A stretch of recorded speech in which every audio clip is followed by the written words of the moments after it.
오늘도 좋은 아침입니다. 반갑습니다. 찬송가 288장 찬송입니다. 찬송가 288장 찬송입니다. 예수를 나의 구주 삼고 성령과 피로써 거듭나니 이 세상에서 내 영혼이 하늘의 영광 누리도다. 이것이 나의 간증이요 이것이 나의 찬송일세. 나 사는 동안 끊임없이 구주를 찬송하리로다. 온전히 주께 맡긴 내 영 사랑의 음성을 듣는 중에 천사들 왕래하는 것과 하늘의 영광 보리로다. 이것이 나의 간증이요 이것이 나의 찬송일세. 나 사는 동안 끊임없이 구주를 찬송하리로다. 주 안에 기쁨 누림으로 마음의 풍랑이 잠잠하니 세상과 나는 간 곳 없고 구속한 주만 보이도다. 이것이 나의 간증이요 이것이 나의 찬송일세. 나 사는 동안 끊임없이 구주를 찬송하리로다.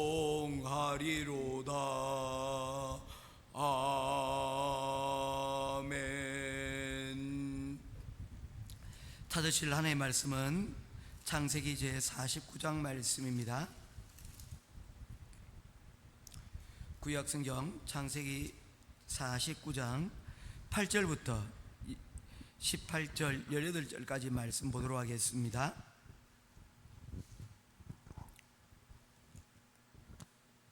한 절씩 교독하며 보겠습니다. 유다야, 너는 내 형제의 찬송이 될지라. 내 손이 내 원수의 목을 잡을 것이요 내 아버지의 아들들이 내 앞에 절하리로다. 유다는 사자 새끼로다. 내 아들아, 넌 움킨 곳을 찢고 올라갔도다. 그가 엎드리고 웅크림이 수사자 같고 암사자 같으니 누가 그를 범할 수 있으랴. 규가 유다를 떠나지 아니하며 통치자의 지팡이가 그 발 사이에 떠나지 아니하기를 실로가 오시기까지 이르리니 그에게 모든 백성이 복종하리로다. 그의 나귀를 포도나무에 매며 그의 암나귀 새끼를 아름다운 포도나무에 뗄 것이며 또 그 옷을 포도주에 빨며 그의 복장을 포도주에 빨리로다. 그의 눈은 포도주로 인하여 붉겠고 그의 이는 우유로 말미암아 희리로다. 스불론은 해변에 거주하리니 그곳은 배 매는 해변이라. 그의 경계가 시돈까지리로다. 이사갈은 양의 우리 사이에 앉아 꿇어 앉은 건장한 나귀로다. 그는 쉴 곳을 보고 좋게 여기며 토지를 보고 아름답게 여기고 어깨를 내려 짐을 떼고 앞제 아래에서 섬기리로다. 다는 이스라엘의 한 지파같이 그의 백성을 심판하리로다. 나는 길섭의 뱀이요 새끼의 독사로다. 말굽을 물어서 그 탄자를 뒤로 떨어지게 하리로다. 18절 같이 보겠습니다. 여호와여, 나는 주의 구원을 기다리나이다. 아멘. 어제 이어서 계속해서 야곱의 축복에 대해서 말씀을 살펴보도록 하겠습니다. 야곱의 축복의 원리는 각 아들들의 분량대로 복이 주어지고 있습니다. 이것은 신약 성경에 보면 은사와 같은 그런 내용이라는 것을 볼 수가 있습니다. 하나님의 사람들에게 하나님께서 값없이 은혜를 베푸시고 각 사람들마다 분량대로 은사를 주십니다. 그 은사를 통하여서 하나님께서 우리에게 명하신 것은 뭡니까? 이 은사를 통해서 교회를 세우고 그리고 공동체를 유익하게 만드는 그 일입니다. 그래서 은사는 자랑하기 위한 것이 아니라 일하기 위한 것이라는 것을 우리들에게 보여주고 있다는 것입니다. 그래서 이것을 또 예수님께서는 달란트라는 것으로 우리들에게 표현을 하고 있습니다.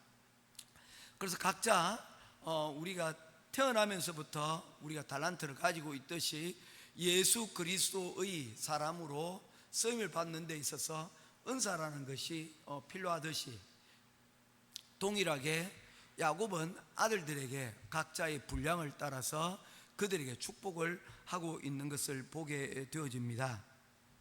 각각의 분량에 따라서 주어지고 그 주어진 것에 따라서 살아갈 때 우리가 여러분 무리가 없이 살아갈 수가 있는 것입니다. 히틀러라는 사람이 있습니다.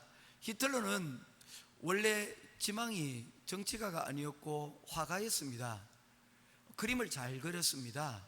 그래서 남겨진 작품들이 몇 개가 있는데 그림을 꽤나 잘 그렸더라고요. 그래서 미대에 지나가기 위해를 꿈꿨는데 미대에 여러 차례 낙방을 하고 맙니다.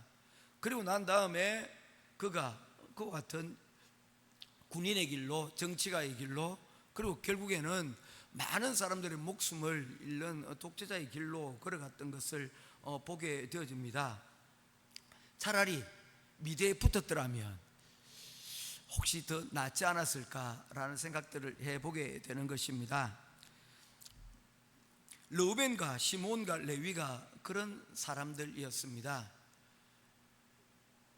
그들은 각자의 능력이 있었고 첫째 아들이라는 그 자리가 있었고 그리고 탁월한 능력들을 가지고 있는 사람들이었습니다. 그런데 탁월해지지 않았더라면, 능력이 없었더라면 더 좋을 뻔하였던 아들들이 아닐까라고 생각을 하고 있는 것입니다. 탁월한 것이 오히려 그들에게는 문제가 생겼습니다. 르우벤은 첫째 아들로서 그 자리에서 오히려 아버지의 침상을 더럽히는 그런 결과를 가져오게 되었습니다. 시몬과 레위는 흩어지는 것이 복이라고 하였습니다. 그 둘이 함께 모이면, 둘이 함께 모여 시너지 효과를 발휘하는 게 아니라 둘이 모이면 서로 악을 모의하는, 그래서 오히려 둘이 떼어놓는 것이 오히려 더 나은 복이라는 것입니다. 시몬과 레위가 살인을 저질러 나갈 때도 그 둘이 함께 나갔던 것들을 볼 수가 있지 않습니까? 그래서 오히려 흩어지는 것이 여러분 복이 되는 경우도 있다는 것입니다. 무조건 함께 모여야만 되는 것이 아니라 때로는 모이는 것이 일반적으로는 힘이 되지만, 일반적으로 능력이 되지만 때로는 떨어뜨리는 것이 오히려 힘이 되고 능력이 될 때가 있다는 것입니다. 이것을 보여주는 것이 바로 시몬과 레위라고 말할 수가 있습니다. 단의 경우에는 자기 뜻대로 살다가 망한 대표적인 예가 바로 이 단지파입니다. 이 단지파의 경우에는 구약 성경에 등장을 하였는데, 첫 시작에 분명히 등장이 있었는데 이들의 모습이 어느 순간부터인가 없어져 버리고 맙니다. 그리고는 요한계시록에 이르러서는 13만 4천 명의 명단에서 마지막 때에 있을 구원받을 명단에서 이들의 단지파의 명단이 사라져버리고 있는 것을 보게 됩니다. 이유가 뭡니까? 하나님께서 주신 사명의 땅이 있었습니다. 그 땅을 미우든지 곱든지 그 땅을 지켜야 되는데 그 땅을 버리고 그들은 살 길을 찾아서 그 자리에서 움직여 버렸습니다. 그리고는 그곳에서 다시금 돌아오지 못하고 회복하지 못하고 영영 그들은 그 자신의 사명을 잃어버린 대표적인 케이스가 되는 것입니다. 어떤 학자들은 말하기를 이 단지파에 대해서 두 가지로 이야기를 합니다. 첫 번째는 우리 민족이 사실 어디로부터 왔는지 정확하게 그 출처가 분명하지를 않아요. 그래서 스키타이 저쪽 몽골 지방 어디로부터인가 이래 옮겨왔다고 이야기를 하기도 하는데, 재밌는 것은 우리나라 전통 가운데 물론 다른 나라들도 마찬가지겠죠. 전통 가운데 이런 이스라엘식 전통들이 몇 개 남아 있는데 그 중에 하나가 여러 개가 뭐 이 얘기를 하는데 지금 다 얘기를 할 수는 없고요. 이것을 연구했던 분이 이만열이라고 하는 이화여대 교수를 지냈던 기독교 사학의 굉장히 높은 학식을 가지고 계셨던 분 이만열 교수님이셨는데 그분이 그런 이야기를 하셨어요. 우리나라에 그 단군이라고 얘기하지 않습니까? 단족 속의 군, 왕을 단군이라고 이야기를 하는 거예요. 그래서 혹시 우리 민족이 옮겨왔던 이 단지파의 족속이 우리나라에서 한반도에서 정착을 한 것은 아닐까라고 뭐 그렇게 믿거나 말거나 그런 이야기를 하기도 한다는 거죠. 어쨌든지 그들은 자신의 자리에서 뭡니까? 자기 신의 자리에서 루스의 시아버지 시어머니 나오미와 엘리멜렉처럼 모압으로 갔던 것처럼 그렇게 자기 자리를 여러분 이탈해 버렸습니다. 그런데 나오미는 다시 돌아왔지만 단지파는 다시 돌아오지 못해서 회복되지 못했다는 것입니다. 두 번째, 이 단지파의 나머지 14만 4천 명 가운데 이 나머지 자리를 그러면 누가 차지할 것인가? 이제 이스라엘이 아닌 전 세상 사람들이 온 세계 그리스도인들이 바로 이 단지파의 역할들을 하게 될 것이다 라고 이렇게 설명하는 그런 학자들도 있다는 것입니다. 어쨌든지 단지파는 자신이 가지고 있던 힘을 무리하여서 다른 곳으로 사용하여서 결국엔 그 자신의 지위를 잃어버린 대표적인 케이스라고 말할 수가 있습니다. 이제 부어주는 것이 복인 경우가 있습니다. 앞에 르우벤과 시몬과 레위, 단의 경우에는 오히려 자신들이 힘과 능력대로 안 되는 것이 복이었던 경우였는데 오늘 지금부터 말하고 있는 이 지파들은 부어주는 것이 복인 경우입니다. 첫 번째 유다 지파입니다. 유다 지파는 형제들의 찬송이 되고 원수들의 목을 잡는 권세를 받으며 요셉이 받아야 될 형제의 복까지 여러분 그가 복을 누리게 되어집니다. 이유가 뭡니까? 그가 다른 이들을 위해서 책임지고 희생할 수 있는 그런 유다의 모습이 있었기 때문입니다. 유다 지파가 받은 복을 크게 세 가지로 나뉘게 되어지는데 첫 번째는 용맹할 것이라고 이야기를 하였습니다. 사자색이 것과 같을 것이라고 하였고 왕의 지팡이가 떠나지 않은 왕권이 그에게 주어졌고 그리고 포도주로 옷을 빨고 우유가 흔할 정도로 여러분 풍요로움이 그들 가운데 있다는 것입니다. 그야말로 무엇입니까? 받을 복은 다 받은 것입니다. 이보다 더 좋을 수는 없다라는 복을 누가 받았다는 것입니까? 바로 이 유다가 받았다는 거예요. 그래서 야곱의 12아들들 가운데서 르우벤이 첫째였지만 이 르우벤이 첫째 되는 축복을 받지 못하였고 이 장자의 축복은 누구에게로 넘어갔습니까? 요셉에게로 넘어갔습니다. 그래서 요셉의 두 아들이 이 두 배나 되는 장자의 축복들을 받게 되었다는 것이죠.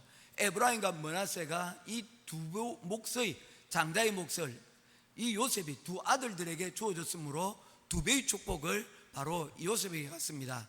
그런데 이 영적인 이런 축복의 계보는 누구에게 내려가고 있는 것을 보게 되냐면 바로 이 유다를 통해서 흘러가게 되는 것을 보게 되집니다. 이 유다 지파를 통해서 누가 등장을 하게 됩니까? 다윗이 등장을 하게 되어지고요. 다윗의 축복이 그들 이 지파들 가운데 여러분 나오게 되어진다는 것입니다. 이를 통해서 우리에게 주시는 말씀이 뭡니까? 하나님께서 주신 이 복들을 우리가 잘 관리하고 우리에게 주어진 능력들을 잘 사용할 때 그 축복이 더 빛나게 된다는 것을 우리들에게 보여주고 있는 것입니다. 묵묵히 자신에게 맡겨진 역할들을 감당하는 것이죠. 우리가 특별히 요셉과 관련해서 이 복이 여러분 어떻게 사용이 되어집니까? 그가 형제들이 이 요셉이 죽음의 위기에 처해 있을 때 그가 중재자의 역할로 나서서 그가 죽이지 않고 이 동생 요셉을 어디로? 애굽으로 팔려갈 수 있도록 중재자 역할을 한 것이 바로 이 유다의 역할이었거든요. 그런 것들을 보게 될 때 우리에게 주어진 그 역할들을 얼마나 잘 감당하느냐, 중재자로서 그 역할들을 우리가 잘 감당하느냐, 이 길 가르쳐서 여러분 성경에 피스메이커라고 이야기할 수가 있는 것입니다. 이런 역할들을 하였던 예수님의 제자 가운데 한 사람이 어떤 사람입니까? 바로 안드레와 같은 사람이에요. 이 사람은 중재자로서 그 역할들을 잘 감당하고 있는 것을 보게 되어집니다. 예수님께서 베세다 들판에서 5,000명이나 되는 그 사람들을 먹일 때 사람들은 계산을 합니다. 이 사람들을 어떻게 우리가 다 먹이라고 하지? 계산이 됩니까? 안 됩니까? 안 되죠. 광야에서 그 많은 사람을 지금 마을로 가서 사온다 하더라도 그 마을에 있는 모든 식료품점을 다 틀어도 그곳에서 여러분 먹이기가 어려웠을 것입니다. 한꺼번에 그 많은 사람들을 어떻게 먹일 수 있겠습니까? 그런데 그 중재자로 나선 사람이 누구입니까? 바로 이 안드레입니다. 안드레가 여러분 도시락을 들고 나아갑니다. 그것으로 무엇을 할 수 있을까 했지만 그것으로 하나님 예수님께서 사용하셔서 그것으로 5,000명이나 되는 사람들을 먹이고도 12광주리가 남는 큰 기적이 일어날 수 있었다는 것입니다. 우리가 보기에는 우리가 가지고 있는 능력들이 뭔가 좀 모자라고 좀 못할 것 같지만 주님께 사용하기 위해서 드리면 그 드린 것으로 큰 일들이 여러분 일어나게 되어진다는 것을 우리에게 보여주는 것입니다. 우리가 가지고 있는 달란트들이 있습니다. 우리가 받은 은사들이 있습니다. 이 은사들을 내 힘으로 내 하고 싶은 대로 하는 것이 아니라 이 유다처럼 하나님이 기뻐하실 만한 일들을 위하여서, 공동체를 위하여서 피스메이커로서 그 역할들을 감당하게 되어지면 그 공동체 가운데 평화가 올 뿐만 아니라 하나님의 축복도 함께 누린다는 것을 바로 이 안드레 또 유다를 통해서 우리들에게 보여주고 있는 것입니다. 이 유다의 축복이 저와 여러분들의 축복이 될 수 있기를 주님의 이름으로 축원드립니다. 오늘 이 아침에 이 유다의 축복이 가장 많이 언급되고 있는 것을 볼 수가 있지 않습니까? 우리가 본받고 따라가야 될 바로 이 축복이 이 유다가 오늘 우리가 기도해야 될 제목이구나, 이게 한번 다시 들여다볼 수 있는 그런 귀한 은혜가 있기를 원합니다. 또 스불론과 이사갈 같은 경우에 복이 어떤 복입니까? 이들에게 있어서는 그냥 일상적인 평범한 복이 그들 가운데 주어지고 있는 것을 보게 되어집니다. 스불론 같은 경우에는 그들이 있는 곳 지역이 해변 접경, 즉 블레셋과 가까이 있는 곳입니다. 우리로 치면 한국의 대성리 같은 곳입니다. 대성리 아십니까? 대성리가 어디냐면요, 바로 포천 위쪽에 국경을 바로 앞두고 있는, 그래서 그 대성리에 들어가기 위해서는 신분증을 제시하고 그곳에 사는 주민임을 그 증명해야만 들어갈 수 있는 곳입니다. 군인 외에는 들어가지 못하는 접경 지역이거든요. 그런데 그곳에 여러분 농사가 되고 대대로 물려받은 땅이니 그곳에서 그 사람들이 그곳에서 사는 거예요. 굉장히 불안하지 않겠습니까? 힘들지 않겠습니까? 이 스불론 역시 마찬가지입니다. 힘들고 어려운 지역입니다. 그런데 그곳에서 그들은 그 자리를 그들에게 주신 사명이라 생각하고 묵묵하게 그 일을 감당을 하고 있는 것입니다. 우리들이 그렇지 않습니까? 이 필리핀 땅에서 뭐 어떻게 사나라는 이야기를 많이 듣지 않습니까? 저 가면 항상 그 얘기해요. 언제까지 거기 살래? 뭐 그런 이야기를 하기도 해요. 가만히 들여다보면 한국 사는 것도 그리 만만치 않은데 말입니다. 저 뭘 이야기를 하고 있습니까? 비록 힘들고 어려운 곳이지만 그곳에서 묵묵하게 하나님께서 우리에게 주신 땅이니 하고 그곳에서 살아가고 아니면 살아내고 있는 사람들입니다. 우리 어떤 경우에는요, 우리가 즐거워서 사는 경우가 있지만 어쩔 수 없이 버티면서 사는 경우들도 있지 않습니까? 스불론이 우리에게 주는 바로 축복이 바로 그것입니다. 묵묵히 자기 자리를 지키는 자에게, 평범한 자에게 주시는 하나님의 축복이 여러분 있다는 것입니다. 묵묵히 그 자리를 지키고 감당할 때에 우리가 탁월하지 못하지만 능력도 없지만 그러나 그 자리를 기도하며 끝까지 지켜나갈 때에 하나님께 주시는 그 복이 이 스불론에게 있듯이 보통 일반 평범한 이들에게 가운데서도 하나님의 축복이 있다는 것을 보여주는 것이 바로 이 스불론입니다. 그 다음 우리가 볼 것은 바로 이사갈입니다. 이 이사갈 같은 경우에는 건장한 나귀의 축복을 그에게 여러분 받을 것이라고 말하고 있습니다. 건장한 나귀와 같은 축복이란 말이 무엇입니까? 나귀와 같은 경우에는 사실은 종자가 잡종이지 않습니까? 나귀란 그 자체가. 그래서 이 나귀는 일을 시키기 위해서 만들어진 겁니다. 그래서 이 나귀를 가지고는 전쟁터에 나가지도 못하고, 이 나귀를 가지고는 사람들에게 여러분 뭔가 자신의 위세를 드러낼 수 있는 것들이 아닙니다. 나귀의 목적은 일을 시키기 위한 것입니다. 우리 일반적으로 살아가는 우리 모두가 다 이런 나귀의 모습들이 아닙니까? 말처럼 아주 날렵하거나 빨리 달리거나 힘있고 능력이 있지 못합니다. 그렇지만 묵묵하게 여러분 자신에 맡겨진 일들을 하고 있는 것입니다. 그런데 이 나귀와 같은 것에게 뭡니까? 오히려 더 많은 일들이 주어지고 그 일들을 여러분 하루하루 해 나간다는 것입니다. 뛰어나지 않고 탁월하지 않지만 일반의 이 삶 가운데서 이 나귀만큼 유용한 동물들이 없다는 것입니다. 바로 우리 평범한 사람들에게 주어지는 축복이 바로 스불론과 이사갈의 축복이라는 것을 우리에게 보여주고 있는 것이죠. 이제 말씀을 맺겠습니다. 하나님께서 우리에게 주시는 이 축복, 야곱을 통해서 그들의 자녀들에게 주는 축복들은 능력 있는 자들에게 능력 있는 대로, 또한 능력이 없는 일반 평범한 자들에게는 평범한 대로 자신의 분량대로 다양한 형태로 복이 주어지고 있다는 것을 말씀하고 있습니다. 때로는 안 되는 것이 복일 수도 있고, 때로는 넘치도록 받는 것이 복이 될 수도 있고, 또 어떤 것은 평범 그 자체가 복이 되는 경우도 있다는 것입니다. 중요한 것은 어떤 종류의 복을 받았든지 그것을 통해서 하나님께서 우리에게 맡겨주신 우리 가정과 교회 공동체, 또 나아가 우리에게 맡겨진 이 사회적인 역할들을 감당해 나가는 것, 그것이 하나님의 복을 우리가 받고 누리는 가장 근본적인 그러한 모습이라는 것을 우리에게 보여주고 있는 것입니다. 어제 말씀드린 것과 마찬가지입니다. 우리는 마치 하나님이 이끄시는 돌과 같은 존재입니다. 우리 뜻대로 돌을 막 굴려가면 오히려 그 돌은 위협이 되기도 하지만, 주님이 이끄시는 대로 우리 돌들이 따라가다 보면 그 돌들은 주님이 원하시는 형태로 다듬어지고 깎여져서 주님이 쓰시기에 가장 합당한 곳에 우리가 쓰임받게 될 것이라는 것입니다. 믿으십니까? 바로 그것이 오늘 우리에게 주시는 하나님의 축복임을 믿고, 그 축복을, 우리 다양한 형태로 받은 그 축복들을 잘 사용하여 주님 나라에 쓰임받는 저와 여러분 될 수 있기를 축원드립니다. 기도하겠습니다. 고마우신 아버지 하나님, 은혜와 사랑을 감사를 드립니다. 하나님께서 주시는 다양한 복의 형태들을 우리에게 보고 있습니다. 안 되는 것이 복일 수도 있고, 넘치게 받는 것이 복일 수도 있고, 평범한 삶 그 자체가 복이 되는 경우도 있습니다. 우리에게 각자에게 주신 그 복을 따라서 하나님, 주님 나라에서 주님께서 주신 우리 가정, 그리고 우리의 직장, 우리의 또한 사업, 또한 우리에게 주신 교회 공동체를 세워나가는 일에 귀하게 쓰임받을 수 있도록 도와주시옵소서.